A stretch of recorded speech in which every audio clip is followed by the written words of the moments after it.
current is equal to product ID dot current plus 1.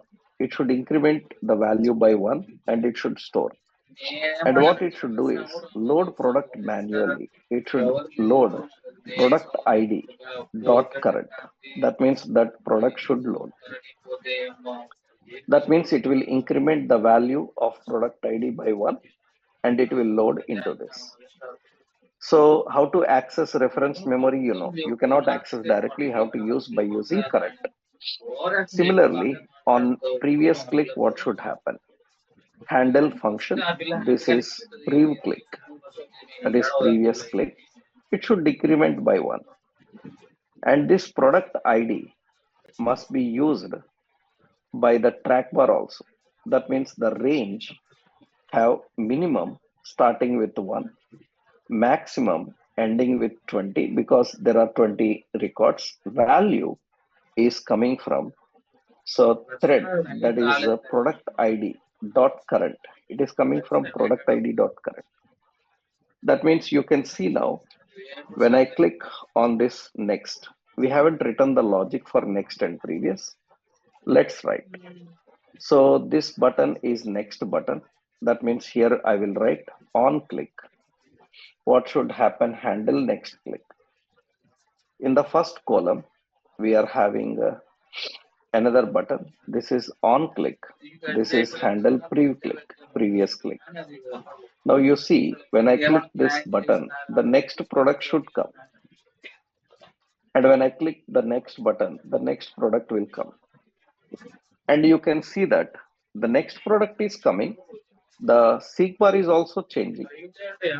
The seek bar is also changing. But the previous is also working fine. The previous is working. The next option is working. We are able to access the data and display that. But problem is, this seek bar is not moving manually. It is moving along with these buttons. That means I must able to access the product by moving this seek bar also. And why it is not moving, you know that. So why it is not moving? It is not moving because it is one-way binding.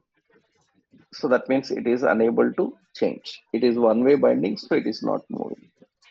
So now what we have to do? We need to handle two-way binding. That means we need to manage the two-way binding. How do we handle the two-way binding? That means what we have to do. So on change, we should change the product ID. So we'll do one thing. So we will write handle. We'll write a function handle seek bar change. Okay, what it should do is we have to get the value of seek bar. How we get the value of seek bar? Through E. So we will put here product ID dot current is equal to E dot target dot value. That means we will get the value of the slider and we will put its current ID and load product manually. So which one it should load? Product ID dot current. It should load that particular product. That means when you are moving the slider, it should get the value of slider and it should update into the product. So where is that slider? You can see this is the slider on change. On change handle seek bar change. Now what is the point? When I refresh, this is the first page. It is getting the second image. It is getting the third, fourth. And when I click previous, it is moving. At the same time, when I drag this, and it is going to move to the next. When I drag this, it is going to move to the previous. Only once I have to do, right? So it is going to get the next one, and it is going to get the previous one. We can easily navigate using the seek bar also now. It is going to navigate using seek bar. So what is happening here? So we are fetching the data from API and we are displaying. Manually it is working. So this is normal. This is on change event. We are handling this functionality. Now the main point is when I click play button, every few seconds, the images must change. Every 5 seconds, every 10 seconds, the image must change. When I pause, it should stop. So how you can handle this? So when I click play, automatically every few seconds it should change. So then what we have to do is, so we need to write the logic for that. So what is the logic is we should able to cancel it. So I will create another reference memory thread is equal to use reference. It is null. This is to handle a timer function. And what should happen here is whenever user clicks the play button, automatically every few seconds the product ID should increment. Then we will do one thing. We will write a function called load product auto.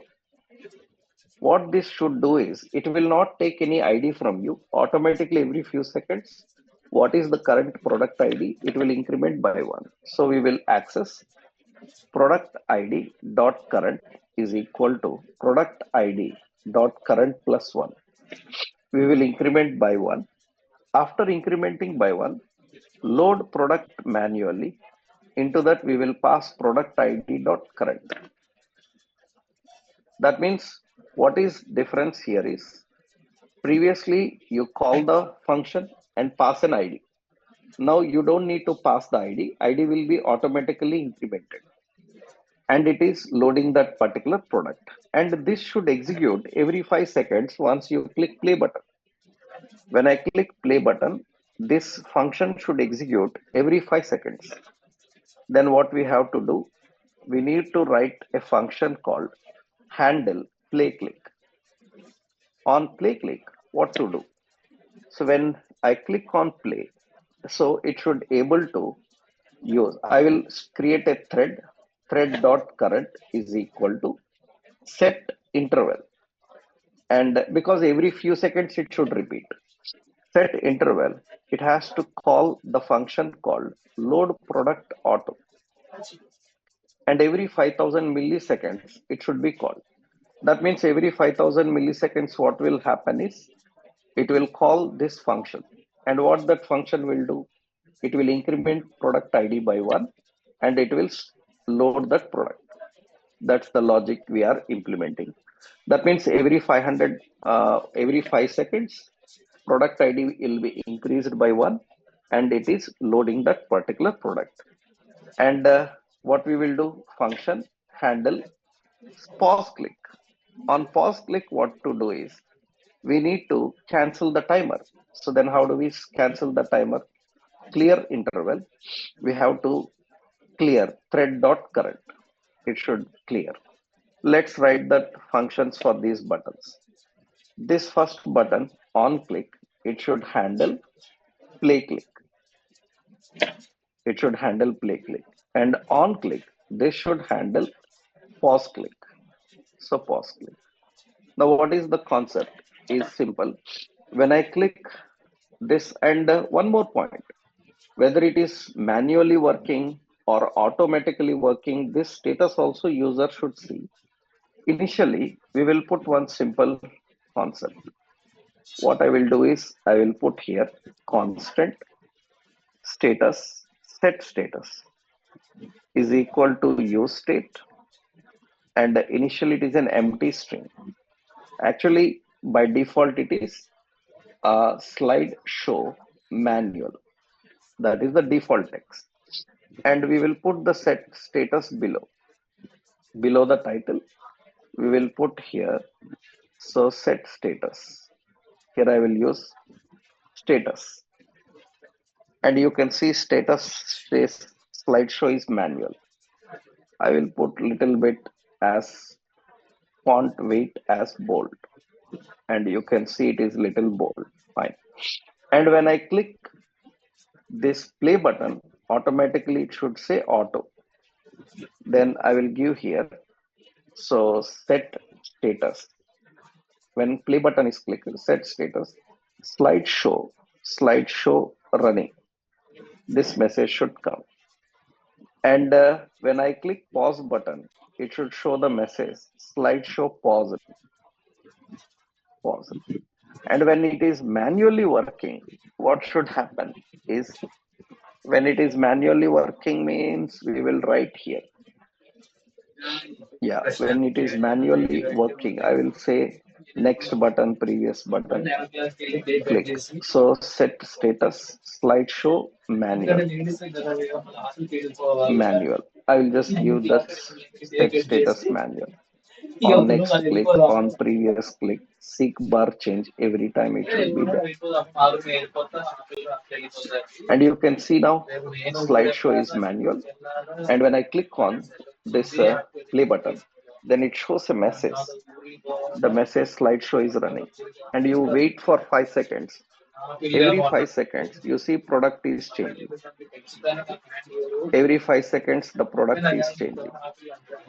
And the button is, you can see the seek bar is also changing.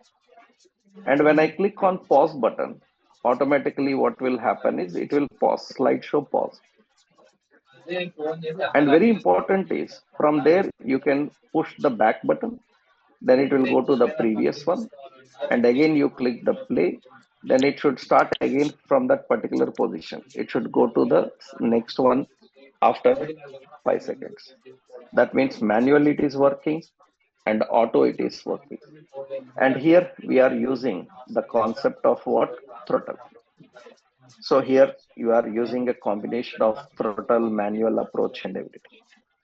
So this is an example of showing the events of timer.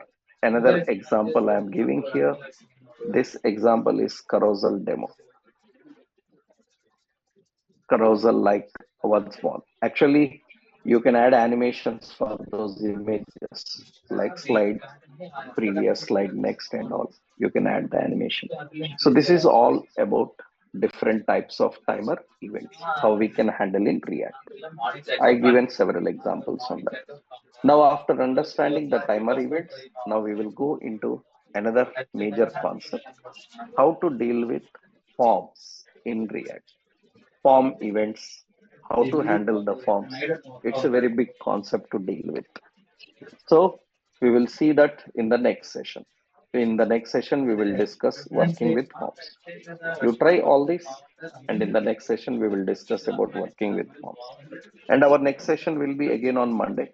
These all gaps of holidays I will cover by conducting little larger sessions on weekend coming week next week. Okay, because tomorrow is again Ramzan holiday is there, so we our institute will not be functioning for classes, and we will again meet on Monday session. Huh?